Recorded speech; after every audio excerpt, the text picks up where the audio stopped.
চলচ্চিত্রটা ধ্বংস করতে যায় সেই নীল নকশা শুরু করছে যে জাতীয় চলচ্চিত্র পুরস্কার দেবে না যদি কেউ খায় সেবন করে সিনেমার পর্দায়। ভাবুন, এই সমস্ত মূর্খ টোকাই ওই জায়গায় ভরে গেছে। এরা একটা সিনেমা কেন দেখে? মানুষের পারিবারিক সব কিছু তুলে ধরার জন্য, পরিস্থিতি সব তুলে দেওয়ার জন্য। এটা হচ্ছে মূল কথা। সেইটা যদি সেই জিনিসটা ব্যবহার যদি না করতে পারে, ওখানে বিড়ি সিগারেট খাওয়া যাবে না, তাহলে ছবি হইলো? তাহলে তো নাটক, তাহলে তো এসে নাটকেও তো মাসে আজকাল ফুয়াইতে থাকে, ফুয়াইতে থাকে নাটকে।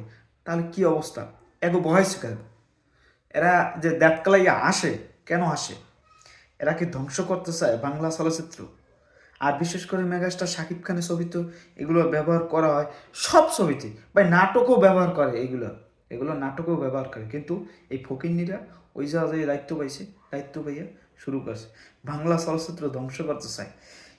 জাতীয় চলচ্চিত্র পুরস্কার দেবে না। ভাবুন একবার, তাগো মাথায় কতটা ঘিলু আছে, সেই ঘিলু মানে কি যে বলবো সেটা আমি জানি না, আপনারা জানান।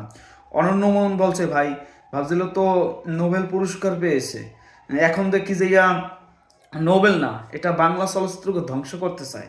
অনন্য মোহন যে কথাগুলো বলছে সত্যি মানে এক কি মূর্খর মতন কথা। মূর্খরাও এরকম কথা বলে না।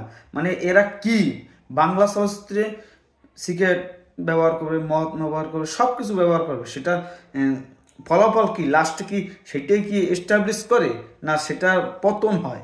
সেটাকে বুঝতে হবে। মূর্খরা যদি এইগুলো না বোঝে, বাংলা চলচ্চিত্রকে যদি ধ্বংস করতে চায়, তাহলে আর কিছু করার নেই। এরা যতদিন তোমাকে মূর্খমি করবে, ততদিন পর্যন্ত আমরা আগাতে পারবো না। এই সমস্ত মূর্খ ওই জায়গায় বসছে, মূর্খ বসে জাতীয় চলচ্চিত্র পুরস্কার দেবে না। ভাবুন একবার, নেশাগ্রস্ত মানুষরা এগুলো কথা বলতে পারে না, তাহলে বাংলা চলচ্চিত্র কীভাবে আগাবে?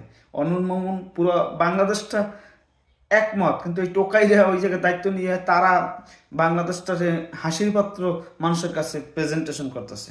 বাংলাদেশে এতে হাসে যে বাংলা চলচ্চিত্র সিগারেট ব্যবহার করতে পারবে না, তাহলে জাতীয় চলচ্চিত্র পুরস্কার দেবে না। এই যে মূর্খদের মতন কথা বলে বাংলাদেশটা ছোট করতে আছে। যাই হোক, আপনাদের কি মতামত? এই মূর্খদের কথা কি বলবো সেটা আমি ভাষায় প্রকাশ করতে পারতেছি না। মেগাস্টার শাকিব খান সে অক্লান্ত পরিশ্রম করে একটার পর একটা ছবি করে যাচ্ছে, আমরা সেটার জন্য অধীর আগ্রহ আছি, ভালো কিছু করবে। কিন্তু এই মূর্খরা পিছিয়ে ট্রেনে দাঁড়ায়, এই মূর্খামি যতদিন থাকবে আমাদের চলচ্চিত্রে আগাবে না। অনন্য মোহনের মতন এই কথা বলতে চাই যে শেষ প্রজেক্টটা আর মারল না, তোমরা যা মারার কাম সেন্সার বোর্ড হওয়া, সেই সেন্সার বোর্ডের সেই এখন সার্টিফিকেট বোর্ডে আরও চলচ্চিত্র ইন্ডাস্ট্রি ধ্বংস করতে চাই। সেখান থেকে আমরা কবে বেরোবো? এটা যদি না বের হইতে পারি, টোকাইগিরি করে যেতে হবে। আজীবন টোকাইগিরি না করলে কাজ হবে না। টোকাইগিরি কবে ছাড়তে পারবা সেটা বলো, সেটা আগে বলে বাংলা চলচ্চিত্রকে রেহাই দাও, বহির্বিশ্বের কাছে মানুষের কাছে পরিচিতি করাই দাও।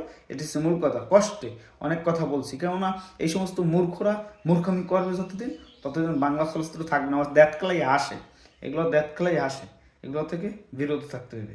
এটা হচ্ছে মূল কথা। সবাই ভালো থাকবেন, ছবি দেখবেন। আসতে আসতে প্রিন্স দেখার জন্য ওদের আগ্রহী। আপনারা আছেন, আমরাও আছি। আর মাত্র কয়েকটা দিন অপেক্ষা করুন, মেগাস্টার শাকিব খানের প্রিন্স আসতেছে। আর টোকাইগিরি যতই করুক কোনো কাজে হবে না। শাকিব খানের ছবি চলবে অন্য লেভেলে। আর এগুলো থেকে বিরত থাকো, চলচ্চিত্র ইন্ডাস্ট্রি ধ্বংস করো না। ধ্বংস করলে তোমাদের কেউ ছেড়ে দেবে না, এটা হচ্ছে মূল কথা। সবাই ভালো থাকবেন, ধন্যবাদ। আর বলি, ভালো হয়ে যাও। ভালো হইতে পয়সা লাগে? হ্যাঁ পয়সা লাগে। আর না এইগুলো, এই ডিসিশনগুলো কেউ দেয়? এই সমস্ত গাদাগাদি ডিসিশন, যে জাতীয় চলচ্চিত্র পুরস্কার দেবে না ফু ফু করলে, কিন্তু সে বাইরেই টানতে থাকে।